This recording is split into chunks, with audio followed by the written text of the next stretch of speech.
Good evening.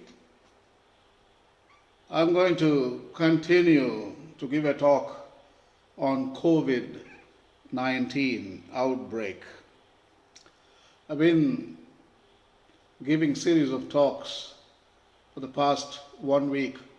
Already I completed 8 talks on COVID-19. My target is completing 19 talks on COVID-19. So today's talk theme is sustainable development. Sustainable development. Yesterday I was talking about restoration of the ecosystem, renovating the ecosystem.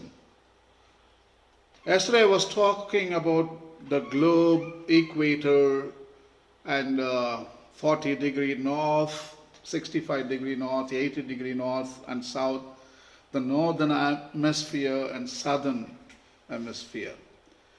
They contain hundreds of ecosystems. Actually, the northern part, especially the Arctic region ecosystem is known as tundra or taiga. Then comes boreal forest, another ecosystem. It encircles the whole globe. The boreal forests are mostly the pine trees, and actually they produce so much of oxygen, and the atmosphere is replenished every day. And then comes deciduous forests, especially in Canada, America, and comes tropical rainforest like South America, Africa, equator, and then there are so many other ecosystems like savanna, that is grasslands, and chaparral, and mountains, lakes. Ocean is also an ecosystem.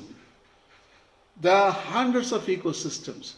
So every ecosystem is destroyed around the globe because of 7 plus billion human beings. Every ecosystem is colonized. Mountains, rivers, lakes, even oceans, even skies, space station. Everything is colonized by humans.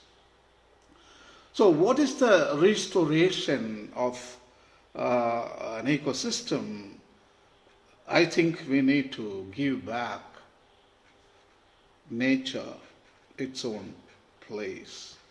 We better move away gently from the mountains, from the lakes, from the rivers, from the oceans, from the sky. Leave the nature to reclaim its own habitat. There are 24 hotspots, people say, around the globe.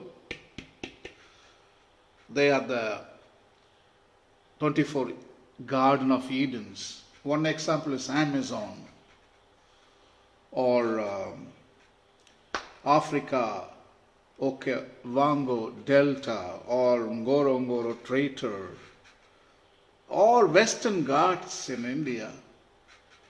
These are known as the hotspots of biodiversity. There are 24 of them. So I think we need to give them their own place. Don't interfere with them and allow them to replenish and come back to normalcy, because we have been interfering with them too much. Step out. Yesterday I was talking about northern hemisphere and southern hemisphere. I told you Arctic Circle belongs to polar bears. Why humans are living there? Why don't you come down to closer to equator, so you provide the place for the polar bears? That is the way we restore an Arctic ecosystem like taiga or tundra ecosystems, or even boreal forest. Humans have been colonizing even boreal forest. Come down and let them reclaim. So why do you go and colonize like the southern Argentina, especially Patagonia or Antarctica, the southern hemisphere? Why do you go and colonize there? Why do you go and fish in Antarctic waters? That food belongs to penguins, especially emperor penguins land the southern hemisphere. Why humans go and colonize there? Especially in the South America, Patagonia. Why we live there? Clear Antarctica, the continent of Antarctica. Wow, only ice. See that? Humans, exit from there. You need to exit and come to your space to equator. Maybe 40 degrees north, 40 degrees south. That is the way restoring the ecosystem, or restoring an ecosystem. Humans get out from every ecosystem. Of course, we need to live too. I'm not telling that we should die, all of us. No, you have your own place. Find your own place. Don't go and occupy the whole planet. It's a big planet. There is place for everybody. So why do you fight? Why do you drive out species to the brink of extinction? We need not sideline and oppress any species. We can live beside them, along with them.